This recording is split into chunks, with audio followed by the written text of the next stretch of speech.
Rural development bank, Shri Ajay Sharma ji APMC के chairman, Shri Manjeet Singh Dogra ji ex MLA, Shri Subhash Dadwalia ji हमारे कांग्रेस के कंटेस्टेड कैंडिडेट, श्री पुष्पिंदर वर्मा जी हमारे कांग्रेस के कंटेस्टेड कैंडिडेट, श्री सुमन भारती जी जो पूर्व में जिला हमीरपुर के अध्यक्ष थे, के पंत जी, समीर रस्तोगी जी, सभी अधिकारीगण और प्यारे बेटियां और बेटों,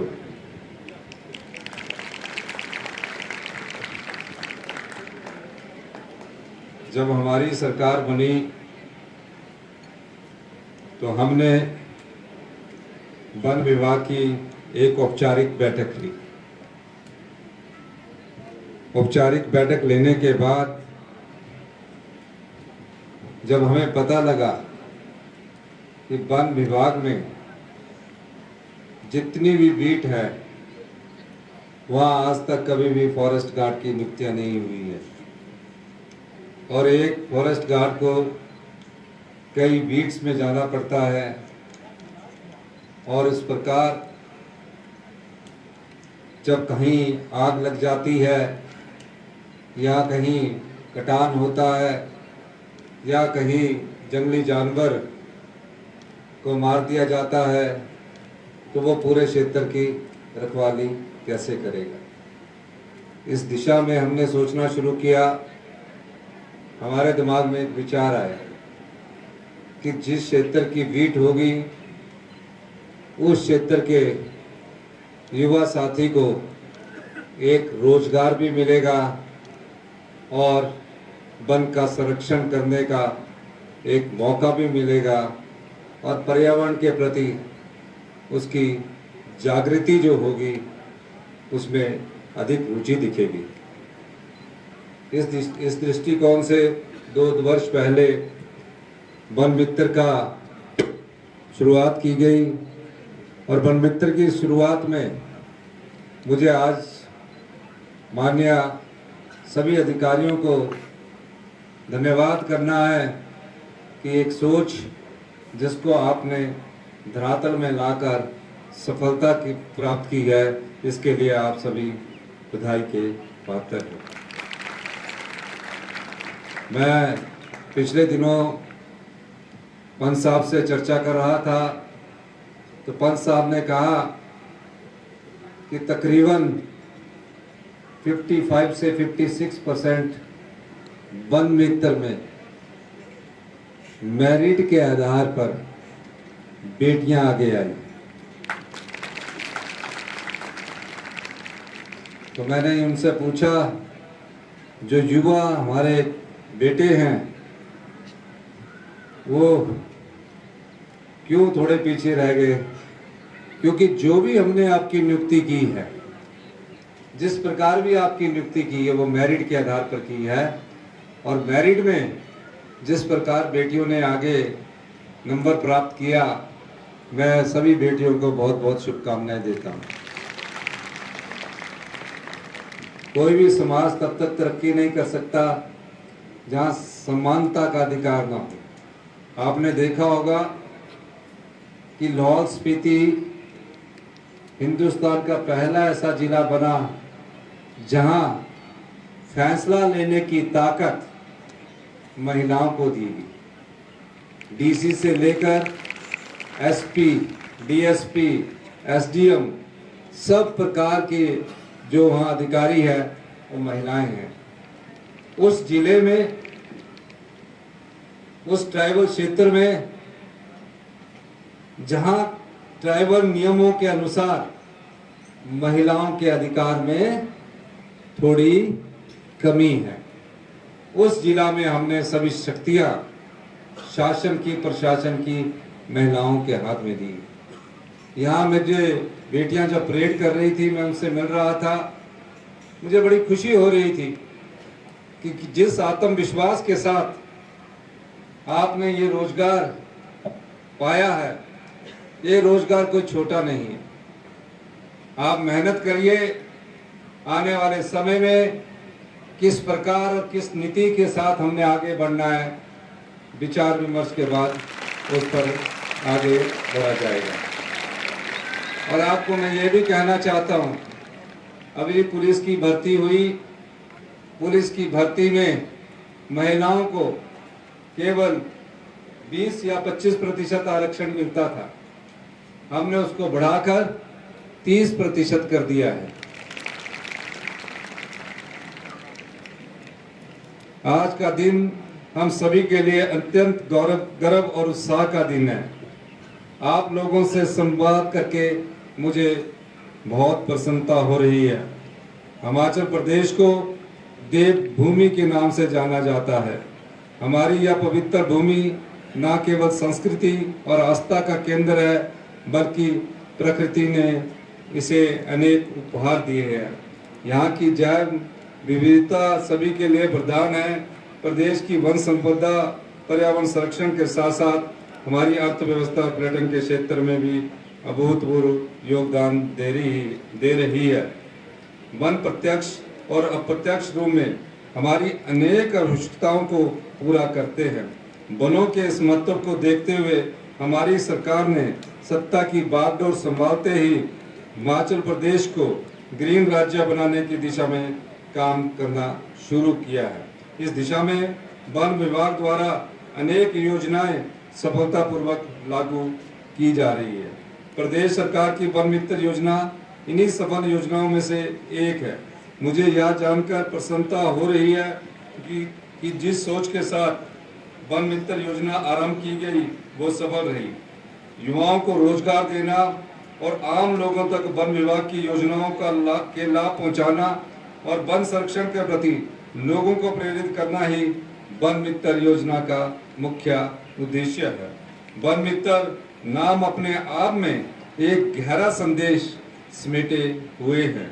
यह कर्तव्य, प्रेम और समर्पण की भावना का परिचायक है। मैं आपसे आशा करता हूं कि आपका कार्य केवल वनों की सुरक्षा तक सीमित नहीं रहेगा, बल्कि आम ग्रामीण समुदायों के वनों के प्रति जागरूक करेंगे, स्थानीय लोगों को वन संरक्षण के साथ जोड़ेंगे और उन्हें समझाएंगे कि प्रकृति की रक्षा वास्तव में हमारी अपनी सुरक्षा है। मैं चाहता हूं कि आप अवैध कटान रोकने, आगजनी जैसी घटनाओं पर सतर्कता रखने, पौधारोपण और जंगल को विकसित करने के अभियानों में महत्वपूर्ण भूमिका निभाएं और इन कामों में जन सहभागिता को सुनिश्चित करें। वन संरक्षण की जो शपथ आपने ली है वह केवल एक औपचारिकता नहीं है, बल्कि यह हमारे वनों के प्रति आपके समर्पण, श्रद्धा और जिम्मेदारी का प्रतीक है। मुझे पूर्ण विश्वास है कि यह योजना हिमाचल प्रदेश के हरित स्वाभिमान, हमारे हरे भरे जंगलों के संरक्षण और संवर्धन के क्षेत्र में एक मील का पत्थर साबित होगी। आज के इस शुभ अवसर पर मैं यह भी बताना चाहता हूं कि प्रदेश को हरा भरा बनाने के लिए हमारी सरकार अन्य योजनाओं के माध्यम से वनों के विस्तार और प्रदेश को हरित राज्य बनाने के लिए कार्य कर रही है। इस कड़ी में हमने राजीव गांधी वन संवर्धन योजना की शुरुआत की है। इस योजना के तहत बंजर और क्षतिग्रस्त वन क्षेत्रों में फलदार पौधों का रोपण कर न केवल हरियाली बढ़ाई जा रही है, बल्कि महिला मंडल, युवक मंडल और स्वयं सहायता समूहों को जोड़कर रोजगार और आय के अवसर भी लोगों को उपलब्ध करवाए जा रहे हैं। प्रदेश के उद्यमियों को वनों के संरक्षण में जोड़ने के लिए हिमाचल प्रदेश में पहली बार राजीव गांधी मुख्यमंत्री ग्रीन अडॉप्शन योजना लागू की गई है। इसके अंतर्गत निजी उद्यम कंपनियां और गैर सरकारी संगठन बंजर वन भूमि को गोद लेकर यहाँ पौधारोपण कर रहे हैं।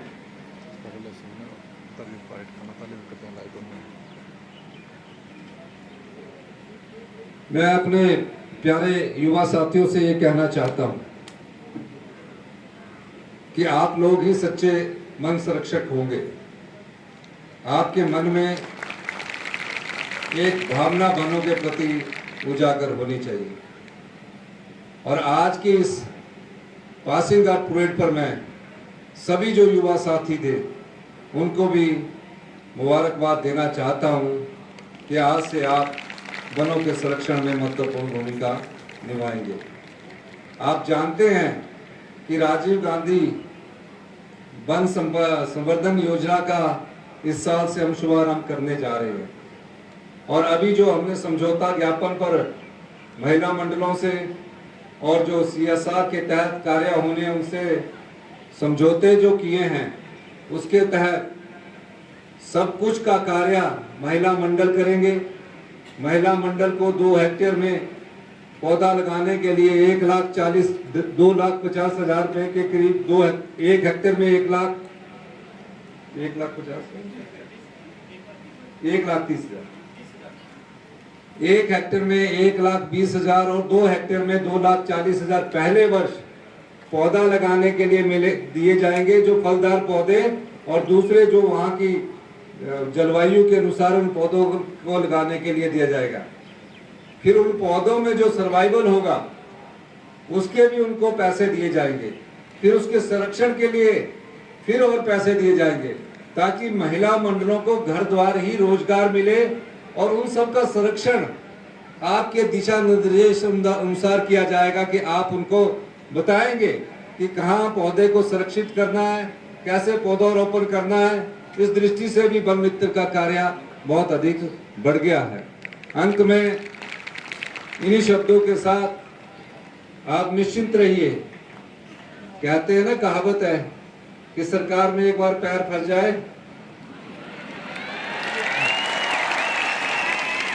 तो भविष्य में कहीं ना कहीं कुछ ना कुछ हो जाता है।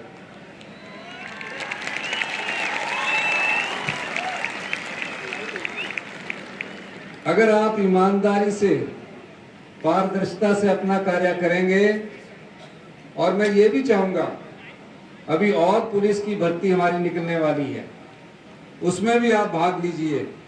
और जो पढ़ी लिखी हमारे युवा साथी है, आपने ये नहीं सोचना कि हम वन मित्र लगे हैं, आपने आगे भी सोचना है। आप अपनी योग्यता को कम मत आंकिए। आप अपनी योग्यता के अनुसार जो भी कॉम्पिटिटिव टेस्ट होते हैं उसको भी देने की कृपा करें, क्योंकि आपको 6 घंटे ही ड्यूटी मिलेगी और जंगल की ठंडी हवा में आप अच्छी तरह पढ़ भी सकते हैं।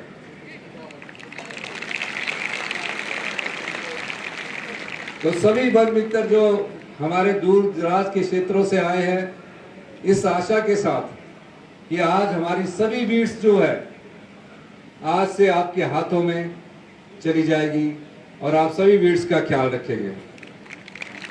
मकसद रोजगार देने के साथ साथ आपका प्राकृतिक प्रेम भी होना चाहिए, क्योंकि हमारा जो प्राकृतिक सौंदर्य है, जो जलवायु है, वो पूरे देश में बहुत अच्छी है।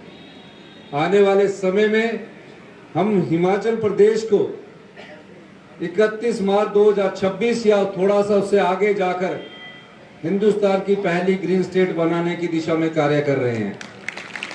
और वन विभाग में मेरा ये मानना है कि पिछले 2 साल से हमने पूरा व्यवस्था परिवर्तन वन विभाग में कर दिया है।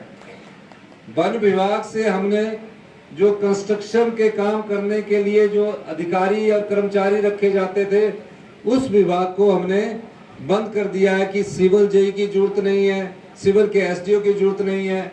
हमारे जो वन विभाग के अधिकारी हैं, कर्मचारी हैं, उनको ज्यादा जानकारी होती है और वन लगाना ही मुख्य दायित्व है और वन की संरक्षण करना ही मुख्य दायित्व है। इस दृष्टि से हम काफी बदलाव कर रहे हैं और आने वाले समय में आप सब देखेंगे कि आपका प्यार जिन लोगों का वन के प्रति होगा, वो यहीं रहकर अपना जीवन यापन भी कर सकते हैं। इन्हीं शब्दों के साथ एक बार फिर से मैं प्यारे वन मित्रों को बहुत बहुत धन्यवाद करना चाहता हूँ। मैं एक हमीरपुर के नगर निगम से संबंधित हमारे सुनील शर्मा जी ने एक मांग बिट्टू जी ने रखी है कि यहाँ वेलनेस सेंटर खुलने चाहिए नगर निगम के एरिया में, जिसमें एक डॉक्टर होता है, एक बी फार्मेसी होती है, एक स्टाफ नर्स होती है। मैं 3 वेलनेस सेंटर खोलने की भी घोषणा करता हूँ। धन्यवाद। जय हिंद, जय भारत।